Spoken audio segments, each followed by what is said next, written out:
It's like, how many times can you mention it? Am I allowed to say that word?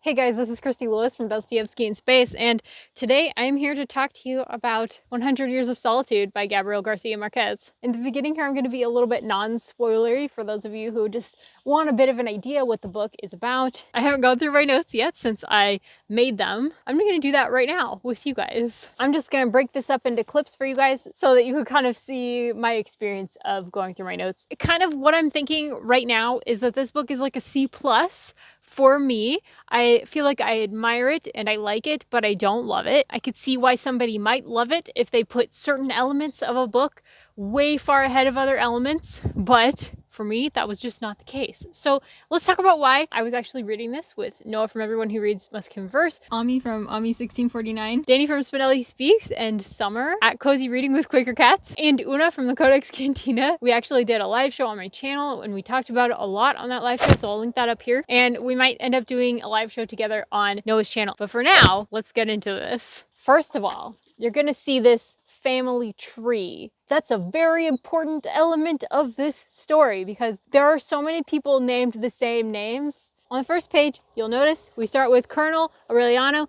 Buendia. That's the first person that we hear one line about. I don't think we get farther than one line because it's him looking back on his past. So one thing that you will need to know about this book is it plays around a lot with time. It'll hop back and forth. Somebody will die and it'll reference them again later in the book and it'll feel like they're alive again because it just references them again. Colonel Aureliano Buendia is looking back in time on this first page. He's looking back to a distant afternoon when his father took him to discover ice. It's kind of like where his little village, he lives in a village called Macondo. It's just kind of coming into sort of the modern world. They're not aware of certain things that scientific advancements have made us aware of today in the modern world. Time is so wonky here. It doesn't actually tell us when this is starting. So part of what's interesting of this setting of Macondo that's almost like pre-modern in a lot of ways is that they have these beliefs in magic. In this book, this is a magical realism book. There's a lot of magic in here. There's alchemy, there's foretelling the future,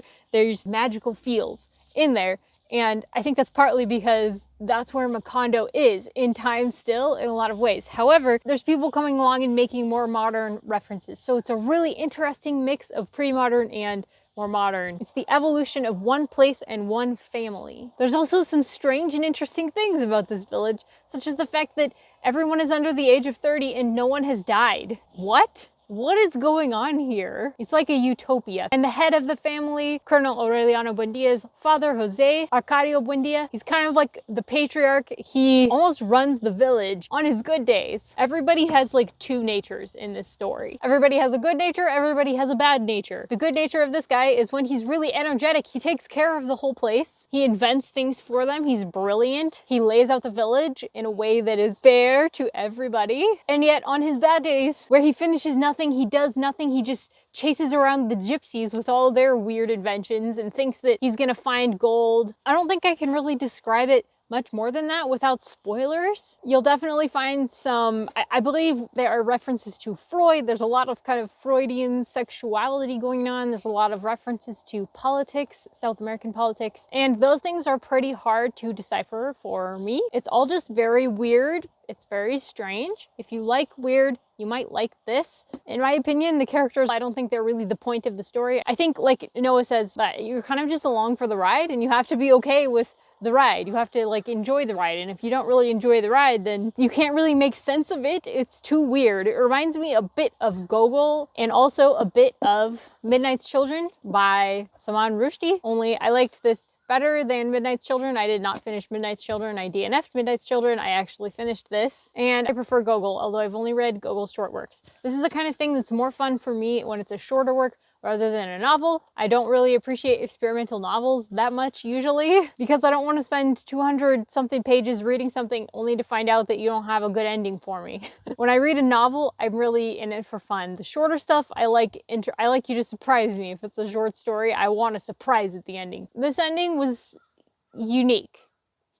I've never read an ending quite like this, not in a novel. The really dominant factor about this book is that it feels so magical. And I think if you like that feeling, you'll be okay. You'll get through this book all right. You might be confused. You might come through it with a C+ like me. And by the way, C+ is not bad. C+ is I liked it or I admired it, but I didn't love it. A B is a love it. And A is a book that's gonna stick with me because I love it so much. So this is a C. I don't think it's gonna stick with me, but I enjoyed it. I just don't think there's enough thoughts there that I'm really gonna love it for forever. But you know what? We'll see by the end of this video, after I go through the rest of my notes, if my mind has changed about that. If you don't mind spoilers, stick around and we'll see how my opinion changes. But anyway, those are my thoughts after reading a few notes and finishing the book. So spoilers are coming. Spoilers, spoilers, spoilers. Something else you'll definitely see in this book is that everybody almost kind of feels like an adolescent. There'll be people as children and then they'll hit adolescence and they'll completely change. And I don't know if this was on purpose or not. I have a feeling that it must be because everything is so intentional about this book, but everybody ends up feeling like the same person by the end of the book.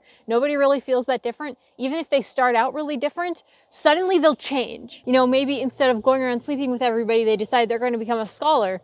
And then at some point, they just become a party boy, Leia. Nobody is really very distinctive. The most distinctive person, I think, was Ursula. So I was more here for the story when Ursula was here. And then when Ursula dies, I was like, okay, I'm kind of done. Can we like end the novel now? One of my favorite things about this story, again, are the magical elements. How death was not like aware of them for a long time. So when death comes, it's really startling. And then there's this like plague of insomnia. There's a lot of moments like that. I really enjoyed how weird those moments were.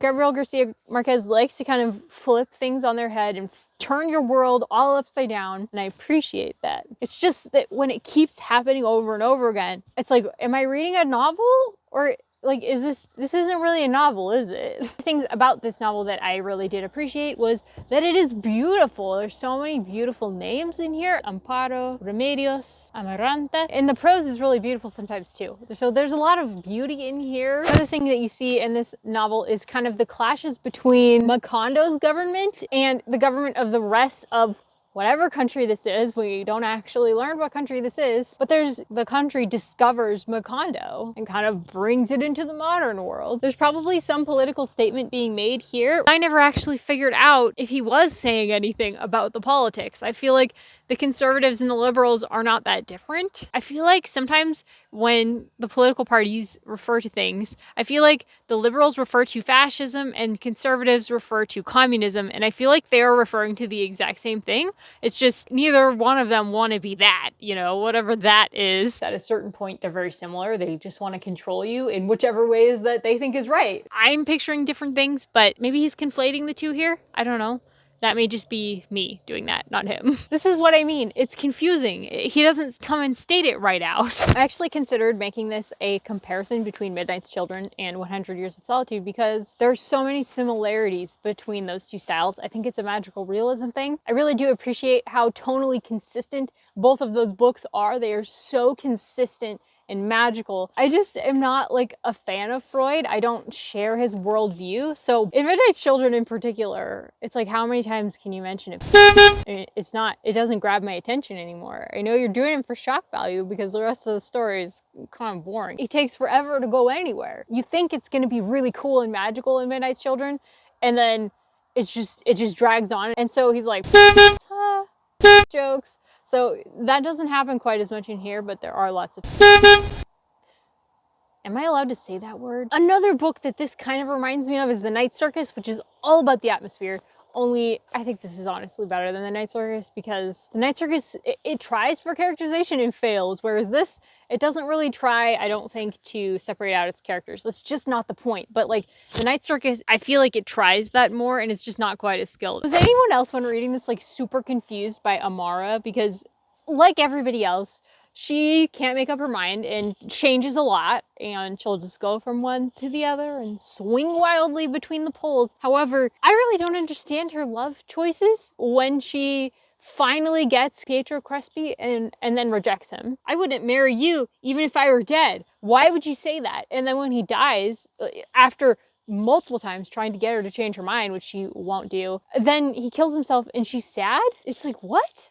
And then it happens again with other people. And Am I missing something here? I'm gonna have to move this inside. It's getting too dark. Also, can I just say, Ursula is completely right and all the men are scoundrels? Be honest, the first time Amaranta did things with her nephew, did you want to throw the book across the room in disgust? Because that was totally my reaction. You know, I think part of what makes the characters seem like they're all the same person is because it's all told rather than shown usually. It's told like, this happened in the past, rather than like, this is happening right now. So it feels like we don't even really know these people. It's being narrated some of their actions to us, but there's like large swaths where we don't really know. It's hard to keep track of the time. It's hard to keep track of the names. We don't like follow things in one point of view. It hops around a lot. So that's partly why they seem so similar. Also, were any of the rest of you confused about like sometimes whether a person was a ghost or was like actually alive still? Because there was times when they were talking about like Melchiades when I was like, is he a ghost? Also, I've never understood all the references to Solitude. I don't understand the title. So if anybody gets that, let me know. Let's talk some more about gender roles. I've talked about how all the guys in this book are pretty much scoundrels. Well, apparently the females have a particular characteristic as well. The females of his family had insides made of flint. Also, did any of you else notice that there's a few moments of, shall we call it, male wish fulfillment? There was this scene where we don't see it, but we hear it described that one of the girls, she was with her friends and they all got drunk and they got naked and measured parts of their body together, like to compare, I guess. Like, is that a thing girls do? Because I've been to a lot of sleepovers. That never happened. I think that's a male wish fulfillment. Sorry, Marquez. I know. Let's have a pillow fight. Even though it's hard to do when I'm encumbered by all these clothes. Jackie, take off my nightie. Not yet. I want to practice kissing.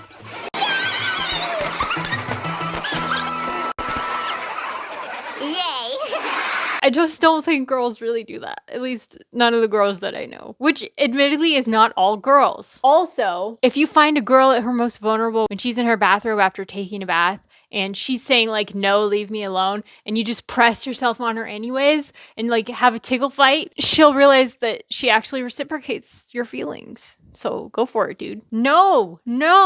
Where did he get these ideas? These females are not like any females I know. There were a lot of allusions in this book to other things. I remember one of them because I have it marked here. Many years later, there were those who still insisted that the royal guard of the intruding queen was a squad of regular army soldiers who were concealing government-issue rifles under their rich Moorish robes. So that's kind of like a reference to Troy, the Trojan horse, I think. This book did make me laugh a lot, such as when Remedios the Beauty actually ascended to heaven like Enoch. That was just so funny, even though I feel like there's probably subtext there that I'm not understanding. Just saying, it was funny. I found the other reference. It's a 101 Nights reference. It might have been said that she wove during the day and unwove during the night, and not with any hope of defeating solitude in that way, but quite the contrary, in order to nurture it. That's Amaranta weaving. Another thing that frequently made me laugh, just the absurdity. Like when one of the young girls brought home her friends and they all have to be put up in this one house. And then like the reference to tourism as well, where everybody shows up and eats all this food at their house and then tries to pay them and they're like confused. I didn't think that the ending would possibly be able to wrap up a book that I didn't understand at all. It still didn't really feel like much of an ending though. It was kind of like I read this many pages for that, but like the experience of the book while I was reading it mostly was enjoyable. I just don't come away from it with a lot that I understand or agree with. So I think what's probably going to heighten this book for me is discussing it in the live and in this Voxer group with Noah and my friends. So I feel like my recommendation for this book is read it with some other people because I feel like the discussion might make it worth reading. But reading it all on your own, I don't know. Coming off of it for my first read, it's like slightly higher than a C. It's a C+.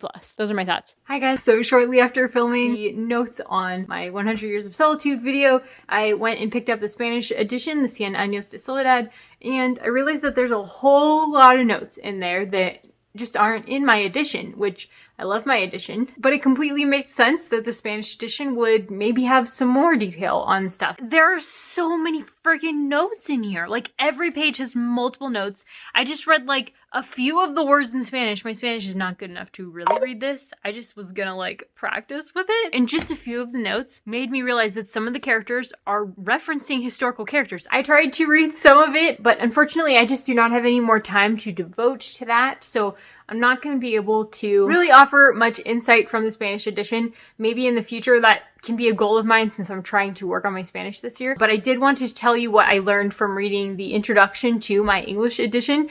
The first thing is that you just enjoy it on the first go. And the second time that you read 100 Years of Solitude, that's when maybe you start understanding it a little bit better. But the first time you read it, you're really just there for the fun. You're not going to understand what's going on, which is definitely the experience that I had with it. It made me feel a little bit like this should be more accessible for somebody who's just reading it and discussing it with friends and doesn't have access to a Spanish edition, a Spanish language copy. I really tried to read it and understand it. Even though I enjoyed it, I didn't understand it at all. So I'm going to keep it at a C+ level. That's not to say that it can't be your favorite book. That's not to say that it's not a great book. That's not to say it doesn't say brilliant things. I think it probably does. It's just not very accessible to the average reader like me, unfortunately. And I don't necessarily judge books by accessibility all the time, but if I read a book, I do want to be able to have a certain level of understanding of it without having to maybe completely reread it or try to read it in a different language. So unfortunately, this one's going to stay at a C+